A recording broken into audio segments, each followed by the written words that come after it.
Uchilora, buenos días. Muy buenos días, Amelia, buenos días a todos y a todas. Hoy tenemos en nuestro espacio estelar al director de la Policía Nacional, al mayor general ingeniero Ney Aldrin Bautista Almonte, con quien hablaremos de seguridad pública, de persecución del delito y de muchos temas importantes. Bueno, educa ¿cómo que se llama? Fundación por la Cultura, etcétera, educa, como la conoce todo el mundo. Tiene un estudio que acaba de dar a conocer. Acción Empresarial por la Educación. Acción Empresarial por la Educación. Es una entidad del empresariado para ayudar a la educación y para ayudarla de formas muy eficientes, es decir, estudiando los problemas y haciendo recomendaciones y trabajando constantemente por el mejoramiento de los textos escolares, por el mejoramiento de la calidad de los docentes, en fin, y por mantener también al país al día de la actualidad en la enseñanza, en la educación. Entonces, han realizado un estudio que dice muchas cosas preocupantes, pero que lo que hay que hacer es reaccionar, tomar medidas. Lo primero es conocer cuáles son los problemas para después entonces buscar las soluciones. Y eso es lo que hace ese estudio, dar a conocer problemas en la juventud dominicana. Y esto sí que es importante porque, como han revelado muchas encuestas, casi la totalidad de la juventud se quiere ir de aquí, de este paraíso que nos pintan cada 27 de febrero. Se quieren no irse, no, se quieren largar de aquí. Entonces, fíjense esta situación. Dice que el nivel de desempleo en la población de entre 15 y 19 años, el nivel de desempleo es altísimo. Para que tengamos una idea, ellos registran una población de 2.700.000 dominicanos entre 15 y 19 años de edad. 2.700.000. Sí, eso es una cuarta parte de la población dominicana que tiene entre 15 y 19 años. Hay muchísimos jóvenes que tienen menos y que tienen más de ahí, pero de 15 a 19 son más de 2,5 millones. Bueno, pues de esos 2,5 millones, 750,000 que no están estudiando, no tienen empleo. Y de los que ni estudian ni trabajan, entonces eso hay 1 millón, porque hay muchos que están desempleados pero están estudiando. Pero hay 1 millón de los que llamados nini, que ni estudian ni trabajan. Entonces, ese estudio se realizó durante 6 años, del 2000 al 2016. Se detectaron primero bajos niveles educativos, altas tasas de desempleo, y todo eso lleva a una situación demasiado preocupante. Exposición de esos jóvenes a situaciones de riesgo y vulnerabilidad. Para que tengamos una idea de cómo se produce eso, oigan esto. En el 2016, por ejemplo, murieron por homicidio 422 jóvenes. El 44.3% de la totalidad de los que murieron por homicidio. El 44% eran jóvenes entre 15 y 19 años. 422, ¿saben cuánto es eso? Más de uno al día. En 365 días murieron 442 muchachos de entre 15 y 19 años. Eso es desgarrador. También está el tema de la tasa de embarazos de las adolescentes. de esos jóvenes que están desempleados, el 56% no tiene una educación secundaria.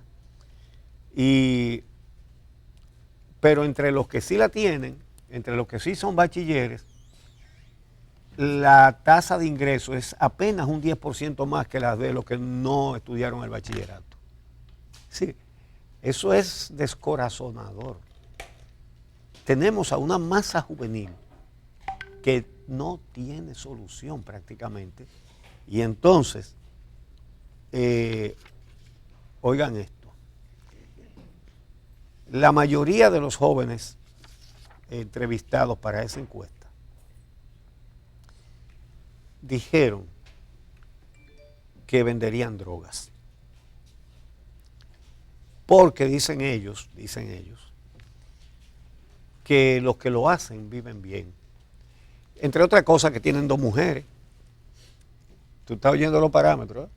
Que tienen 2 mujeres, que viven bien y que tienen dinero. Y que tienen mucho dinero y aparentemente no tienen mucho problema por vender. Esas son sus aspiraciones. Esas son las aspiraciones que les están quedando para pensar en su futuro. Entonces, hoy que vamos a tener aquí al director de la Policía Nacional, ese es un tema, porque sí, el delito existe, está en las calles y la población lo está sintiendo. Ahora, hay unas causales que generan a muchachos que toman el camino del delito. Y eso está pasando a nuestra vista, a la vista de todos los dominicanos. Y sobre todo porque tienen un ejemplo, se les está dando desde el poder todos los días un ejemplo de que lo que hay que tener cuarto y que no importa cómo. Roba esos 27 mil millones, que ahí tenemos jueces para que garanticen que no van a estar presos. Coja soborno, róbele al Estado, que usted está garantizado porque tenemos control de los jueces y de los fiscales y los procuradores. Eso es un mensaje poderoso, tan poderoso como dañino. Eso es lo que está viendo la juventud. Y eso sale retratado en esa radiografía que es este estudio de Educa. Son muchas las cosas que hay que considerar, que hay que estudiar, que hay que tomar en cuenta de ese estudio para sacar conclusiones. Ahora, naturalmente, que no sirve de mucho estudiarla demasiado y ponerse a sacar conclusiones si no hay voluntad de hacer las cosas bien. Y eso escasea. Bueno, tenemos el reclamo también del empresariado dominicano que estaba vinculado a Educa con relación a las opciones que tenemos en nuestras universidades, la cantidad de jóvenes que se gradúan en carreras donde probablemente no hay un nicho, la falta de oportunidades que hay en nuestro país. Aquí se habla de la generación de empleos y ya lo hemos dicho, los números indican que un alto porcentaje de esos empleos se han creado en el Estado.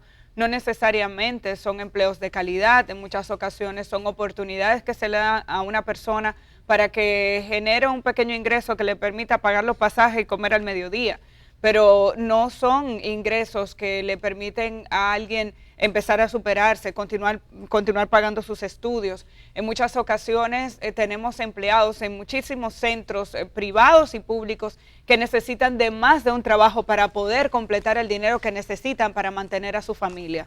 Y a veces son familias biparentales. Digo a veces porque también tenemos muchas familias uniparentales aquí, de gente que tiene que quebrarse la cabeza para trabajar en 2 turnos, en 2 lugares, y luego no tienen tiempo para darle seguimiento a sus hijos. Esa es la realidad de muchos dominicanos. Y tenemos esos niños criándose solos, esos jóvenes con aspiraciones, lo que ganan no les da para poder suplir sus necesidades, así que tenemos un gran problema. Lo que revela el estudio de Educa es ponerle números a una situación que no es ajena a nuestra sociedad, es ver cómo se necesita de un plan de acción que sea más efectivo que el del simple anuncio de se crearon tantos empleos, sí, pero ¿en qué? ¿A dónde está trabajando esa juventud? Y ahí tenemos ese mismo sector empresarial también preocupado por la calidad del empleo, pero discutiendo aspectos de la reforma laboral que también son preocupantes, porque como decimos una cosa, decimos la otra. Tenemos un sector empresarial que aspira a una modificación del Código Laboral afectando derechos de la gente. Así es. Y que se preocupa por los primeros jóvenes que van o por los jóvenes que van a entrar al primer empleo, pero dentro de las propuestas, para que esos jóvenes entren, se habla de disminuir derechos a largo plazo. Yo creo que esta discusión es más compleja, es una discusión mucho más profunda, y es preocupante que sean esos jóvenes los que al final van a sostener a esta sociedad, los que estén en las condiciones que está revelando el estudio de Educa. Bueno, la juventud es la principal fuente de desarrollo para cualquier sociedad. Y hemos visto que nuestra juventud está excluida de las posibilidades de contribuir al desarrollo. Nos estamos suicidando como sociedad. Entonces, y sobre lo que tú decías, en el sentido de que muchos que tienen empleo, los empleos son de poca calidad. Eso está en el estudio. Dice que la mitad de los jóvenes que trabajan lo hacen en actividades de escaso valor agregado, como servicios, en un motor haciendo un delivery, probablemente. Servicios, comercio y manufactura elemental. Y el promedio de salario es 10,000 pesos mensuales. ¿Para qué da eso? ¿Y qué esperanza y expectativa puede tener un joven para tener el deseo de prepararse más, porque eso le va a generar más ingresos y va a poder tener una vida decente y contribuir al desarrollo del país? No tiene ningún tipo de expectativa de esa clase. Yo diría, si es el primer empleo, si se considerara como el primer empleo, que son, en muchas ocasiones trabajan como camareros en lugares de comida rápida, y ese ingreso es hasta para apoyar un poquito en la casa mientras se va educando, tú le ves un poco de sentido, pero la realidad es que en muchas ocasiones ese es el único ingreso y los estudios se van por el zafacón. Y a propósito de la educación, porque aquí el problema empieza en la base, yo creo que no podemos ver como una simple declaración lo que dijo ayer el actual ministro de Educación, Antonio Peña Mirabal.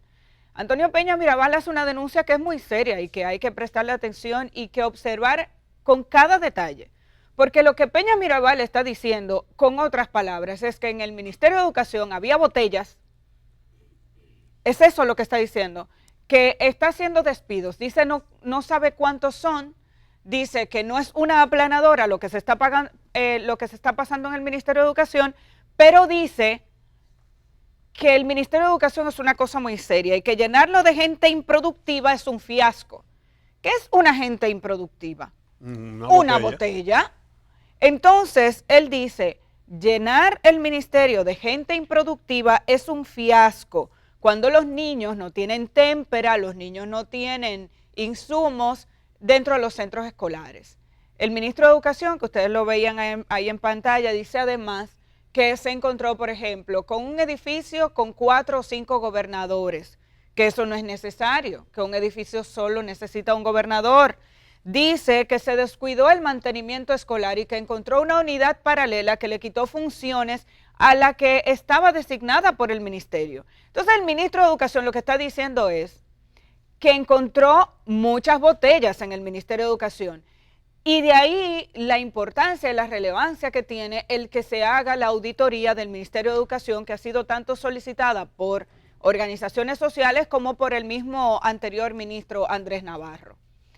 Es relevante. Además, él dice, Antonio Peña Mirabal dice, que ha pedido a la unidad de mantenimiento que haga un plan de trabajo, que escuelas licitadas entre el 2014 y 2016 no han gozado del mantenimiento adecuado porque todo está paralizado y que había una unidad paralela que le quitaba funciones. Había duplicidad de mandato, pero aparentemente se estaban anulando las dos instituciones. Y se va más lejos. Indica que ahora es cuando se está conociendo el resultado de la evaluación de desempeño docente y que se está trabajando en identificar con el Viceministerio de Planificación los resultados para aplicar los incentivos a los maestros. Esto llama la atención porque entonces los maestros tienen razón cuando han dicho que no se han asignado los recursos por la evaluación de desempeño. Cuando han protestado por la asignación de los recursos y el anterior ministro dijo que sí que se pagaban y este ministro dice que todavía los resultados no están. y eso formó parte de la discusión pública durante los últimos meses, prácticamente durante todo un año, el año pasado. Dice que incluso se está identificando cuál es el nivel de apoyo que se le dará a los maestros, a los que no les fue bien en la prueba y que necesitan de un apoyo. Entonces, yo creo que el actual ministro de Educación, que además se le conoce por una trayectoria importante en el área gerencial, lo que está diciendo es que había ineficiencia en términos gerenciales en el anterior Ministerio de Educación o con el anterior ministro. Lo está diciendo con palabras acomodadas, pero está diciendo gente improductiva y está diciendo despidiendo gente que no cumplía con sus funciones para poder ahorrarse dinero en el Ministerio de Educación. Lo que yo me pregunto es si el mismo ministro Andrés Navarro pidió que le hicieran una auditoría, ¿por qué no se la hace? La Cámara de Cuentas no hace auditoría ni cuando se la piden, porque nadie debería pedir que le hagan una auditoría, nadie debería tener la necesidad de pedirlo. Eso tiene que ser automático, para eso es que están ahí, para eso se viven ellos mismos subiendo los sueldos. Claro. Ellos tendrían que hacer eso sin ningún aumento, además, porque para eso es que están. Y ni que se lo pidan, hacen una auditoría. Ahora, dentro de esas botellas, sería bueno que se agregue un dato más. Si siguen ahí, las botellas que dejaron los anteriores dirigentes de la ADP, que son dirigentes del partido de gobierno. Todos vimos el conflicto que se armó cuando el anterior ministro, para los cargos de dirigentes regionales, directores regionales, perdón, gracias, hizo concurso y eso determinó que salieran de entre esos directores regionales las esposas del que era el presidente del ADP, que era el diputado Radamés Camacho, y la esposa del anterior, que era, ¿cómo se llama? Eduardo Hidalgo. Eduardo Hidalgo. Es decir, los dirigentes del ADP, oigan qué bien luchan por los derechos de los maestros, o qué bien luchaban por los derechos de los maestros, mientras le colocaban a sus esposas ahí. No estoy diciendo que las esposas eran botellas o que no lo eran, pero sí que no pueden sentirse muy bien representados los maestros, cuando los que tienen que defender sus derechos, entonces colocaban en cargos importantísimos en el ministerio a su familia, si entre las botellas, si eso están ahí todavía, ¿verdad? Porque eso habría que ver si están ahí todavía. Ahora, y no solamente esas esposas que tenían cargo de directoras regionales, sino muchos otros parientes de los dirigentes de la ADP. Uchi, estamos hablando en este momento de una crítica de un nuevo ministro a un anterior ministro.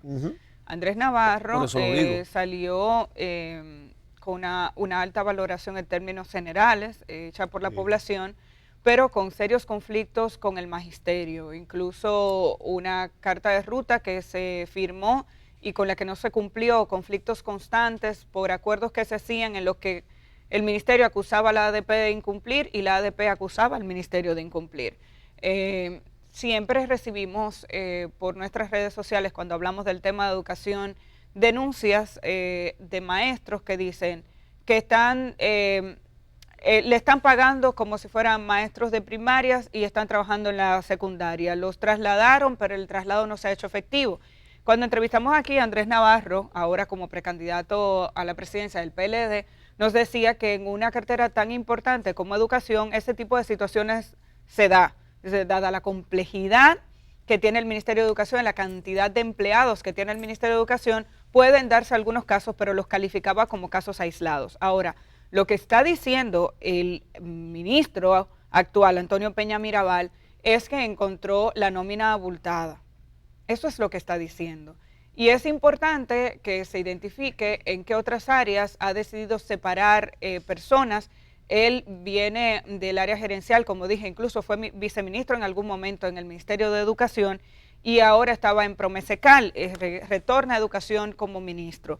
¿Hasta dónde llegará esa eficiencia y si se va a identificar la cantidad de gente que no estaba trabajando? Eso es relevante. Estamos hablando de la posibilidad de que haya, podría haber sanciones en caso de que se encuentren irregularidades que vayan más allá, pero sobre todo estamos hablando del uso de los recursos de la educación, que esta sociedad luchó mucho porque se asignara ese 4% del PIB a educación, para que ahora esos recursos no se utilicen de manera eficiente. Se necesita que ese dinero llegue a las aulas, que haya una mayor comodidad para los maestros, que haya un mejor diálogo con el Ministerio de Educación, y ya hemos visto que se produjeron reuniones esta semana en ese sentido, para que la famosa tanda extendida funcione de manera eficiente. No funciona igual en todas las escuelas y debería ser homogénea la implementación. No entendemos por qué hay diferencias entre unas escuelas y otras, y tenemos grandes retos, porque esta sociedad no luchó solamente para saber que en el presupuesto se asignaba ese dinero, sino para que ahora ese dinero se utilice para mejorar la calidad de la educación de los niños y niñas de nuestro país. Sobre la ADP, quiero señalar que, y sobre la educación en general, que hay dos mujeres que han ingresado a puestos dirigenciales, que tienen poco tiempo en sus funciones y parece que van muy bien, que son la nueva presidenta de la ADP y la nueva rectora de la UAS. La nueva presidenta de la ADP, Xiomara Guante, es de un partido de la oposición. Qué cosa tan mala que los dirigentes de los gremios sean dirigentes de partidos políticos. La prioridad pasan a ser los objetivos de los partidos y no los derechos de los miembros de un gremio. Pero aparte de eso, lo cierto es que estando ahora la ADP presidida por una dirigente de la oposición, hay menos conflictos que antes. Los mismos que metían como botellas a su familia en el ministerio, mantenían la clase parada la mayor parte del tiempo, en un atentado contra los intereses de los más pobres. Ahora no hemos visto ese huelguerío, porque era un huelguerío lo que tenían en la ADP con los dirigentes que eran del PLD. Obviamente ese es un recurso que ningún dirigente de la ADP va a descartar nunca. Pero realmente es hora ya de que busquen otra manera de reclamar sus derechos, que no sea quitarles la enseñanza a los más pobres. Lo cierto es que se ha frenado esa hemorragia de huelgas y un reconocimiento para la profesora Guante. Y en la UAS, la nueva rectora, Emma Polanco, que lo iba a comentar el otro día, pero tú y Javier hicieron el comentario antes, entonces yo, y aprovecho ahora, porque me quedé con el deseo de decir esto. La rectora y bueno, y el Consejo Universitario sancionaron, primero destituyeron a empleados que participaron en disturbios, en motines, en violencia, en actos de violencia, que han sido tradicionales en la UAS. Y votaron estudiantes también que estaban en eso.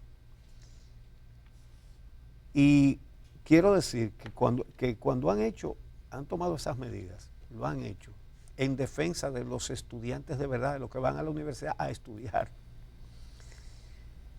En una universidad con tantas distorsiones, que los dirigentes estudiantiles ahora no son los mejores estudiantes, sino los peores.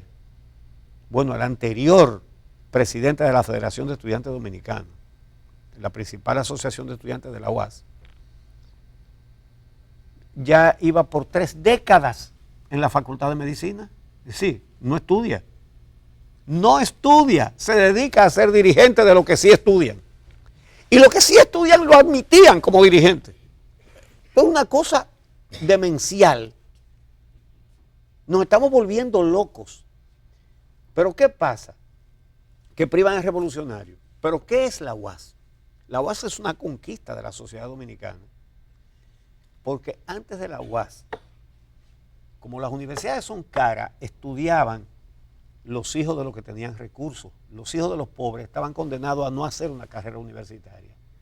Y la UAS constituyó una revolución de la educación universitaria, porque entonces el hijo de la lavandera, el hijo del que pica piedra en la calle, el hijo del que vende plátano, podían y pueden ir a estudiar. Se ha abusado, y eso es una cosa que tendrán que corregirla, y ojalá esa tarea también la emprenda la actual rectora. Y es que los créditos son baratísimos, y eso está muy bien que sean baratísimos para que puedan estudiar los pobres, pero debería haber baja estudiantil. Es decir, el que recibe una educación, ¿a cuánto es el crédito? A 15 pesos el crédito. Es decir, que un semestre de una materia puede costar lo que cuesta una botella de cerveza. ¿Verdad? Un semestre. Entonces, el que recibe esa educación prácticamente gratuita tiene que estudiar y tener buenas calificaciones, porque de lo contrario el Estado está malgastando dinero en el que noten eso. Y justamente cuando los dirigentes de los estudiantes y de los profesores son gente que no están, unos no están en estudiar y los otros no están en trabajar, entonces eso paran clases, todos los días paran clases, con el pretexto que sea, el que sea, no hay clase, hay piedra hoy. Y eso atenta contra quién, contra los más pobres, privando ellos en revolucionarios. Porque entonces ese hijo del que pica piedra en la calle, o de la que se faja con 5 lavados y 5 planchados a mantener un hijo con la esperanza de que se haga profesional, esos son las víctimas de estos parásitos que duran 30 años en una carrera y no la acaban porque no están en eso. Y esos atentan contra los derechos y las aspiraciones de todos los pobres que están estudiando ahí, que lo que quieren es dar clases para capacitarse, porque entienden con mucha claridad que de los conocimientos que usted mete adentro de la cabeza depende mucho sus futuros ingresos. Y es la forma más válida, más genuina y más provechosa para la sociedad de ascender social y económicamente, capacitarse. Y eso que hacen esos rebuses son enemigos de los pobres. No dejan que los pobres estudien, no dejan que se preparen. Y el profesional hoy día, una empresa está buscando un técnico o un profesional para alguna función, y cuando entrevista a 10 aspirantes a ese puesto, y hay 4 que vienen de universidades privadas y 6 que vienen de la UAS,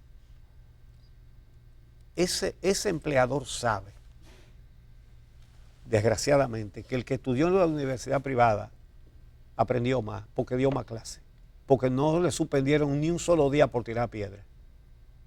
Estudió todos los días y por lo tanto salió con más conocimiento que el que estudió en la UAS. Y eso es un crimen contra los pobres, un crimen. Los principales enemigos de esos pobres son los que dicen representarlos en las organizaciones estudiantiles de la UAS. Y con eso hay que acabar. Pero no acabar ni reprimiendo ni metiéndolo preso, no. Tienen que empoderarse los que están en la universidad para estudiar, para cambiar su vida en base al esfuerzo. Esos son los que tienen que acabar con eso. Y naturalmente con autoridades que tengan la responsabilidad de hacer lo que ha hecho esta rectora. Usted empleado y estaba en los disturbios y la cosa, fuera de aquí. Usted estudiante está botado de la universidad justamente por actuar contra el objetivo fundamental de una institución académica, que es enseñar. Y el objetivo de todo estudiante, que es aprender para capacitarse, para tener mejores ingresos en el futuro y ser una esperanza para esa madre que está lavando y planchando, o para ese padre que está sembrando plátano o vendiéndolo en la calle. Entonces aquí hay muchas etiquetas que hay que irlas arrancando. Esa etiqueta de los revolucionarios, enemigos de los pobres, no es verdad. No es verdad. El principal enemigo de los pobres. Qué bueno Y qué bueno que fue una mujer que llegó a la UAS y dijo, se acabó esto. Hay que darle todo el respaldo.